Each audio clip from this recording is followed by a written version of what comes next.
മനുഷ്യന് ആവശ്യമാണ്. എങ്ങനെയാണ് രക്തം ശുദ്ധീകരിക്കേണ്ടത്? ഏതെങ്കിലും ആശുപത്രിയിലോ ഏതെങ്കിലും ലാബിലോ കൊണ്ട് രക്തം മാറ്റിക്കൊണ്ട് പുതിയ രക്തം കയറ്റി കഴിഞ്ഞാൽ ശുദ്ധീകരിക്കപ്പെടുമോ?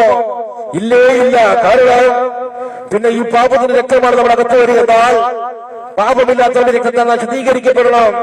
ആരാണ് പാപമില്ലാത്തവൻ? യേശുക്രിസ്തു പാപമൊഴിക്കവൻ ലോകത്തിലേക്ക് വന്നു മനുഷ്യനിടയിൽ പാർത്ത ഒരുവൻ, അത് കർത്താവ് യേശുക്രിസ്തുവാണ്. അതെ, ആ യേശുക്രിസ്തുവിന്റെ രക്തത്തിൽ പങ്കാളിത്തം വഹിച്ചെങ്കിൽ മാത്രമേ നമ്മുടെ പാപത്തെ കഴുകിക്കളയാൻ കഴിയത്തുള്ളൂ. അവന്റെ രക്തം സകല പാപവും പൊക്കി നമ്മെ ശുദ്ധീകരിക്കുന്ന പുണ്യ രക്തമായിരിക്കുന്നതിനാൽ ആ രക്തത്തിലൂടെ മാത്രം മനുഷ്യന്റെ പാപത്തെ മാറ്റം കഴിയുന്നുള്ള സത്യസുവിശേഷമാണ് ഈ സമയത്ത് കാതുകൾ മുഴുകി കേട്ടുകൊണ്ടിരിക്കുന്നത്.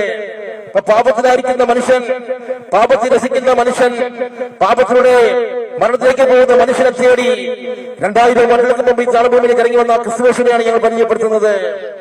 നാം പോലും അറിയാതെ നമ്മുടെ ജീവിതത്തിലേക്ക് പാപം കടന്നു വരുവാൻ കാരണം ആദ്യ മനുഷ്യനായി ആദ്യ മനസ്സിലേക്ക് കേടുകാഴ്ച നിമിത്തമാണ്.